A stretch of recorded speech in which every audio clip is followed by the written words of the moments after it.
សំឡេងទូរស័ព្ទប្រាំថាមានគេផ្ញើសារនៅក្នុងចិត្តនេះសែនអរពេលក្រៃគិនថាជារូបស្រីដែលផ្ញើមកឲ្យបងព្រោះពៅនួនអងក៏នឹងរលឹងដល់មកដែរតែពេលចាប់ផ្ដើមអានសារ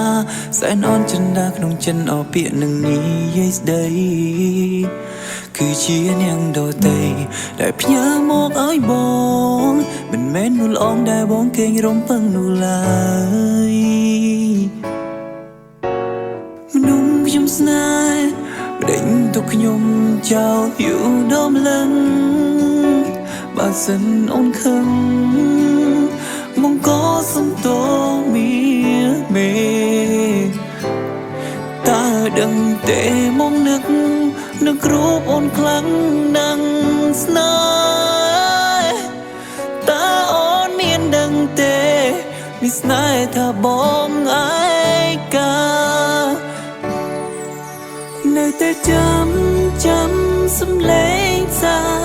ជីវ៉ាណាប្រលឹងឆាប់ចូលគេងហើយចង់ខឹងដឹងទេគេនឹងគុំខាងបងយូរពេកប្រលឹង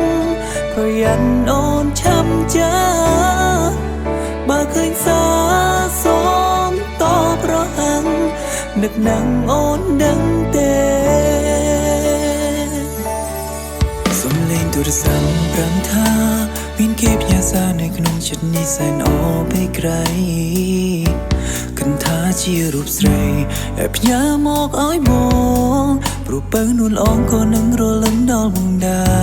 រតែពេលចាប់ផ្ដើមអានសារសែនអន់ចិនដាក្នុងចិនអរពាក្យនឹងនិយាយស្ដីគឺជានាងដតី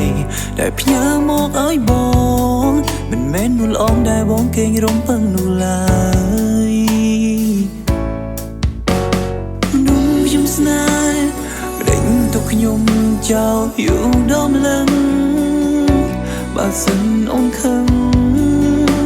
មកក៏សំទោមានមេ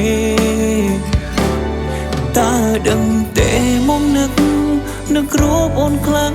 ណាស់ស្នេហ៍តើអូនមានដឹងទេមានស្នេហ៍ថាបងឯកានៅតែចាំសំឡេងសារជីវ៉ាណាប្រលឹងឆាប់ចូលគេងហើយចង់ខឹងដឹងទេគេនឹងគុំខាងបងយូរពេកប្រលឹងប្រយ័ត្នអូនឆាប់ចាបើឃើញសារសូមតបរហ័ងនឹកនឹងអូនដឹងទេ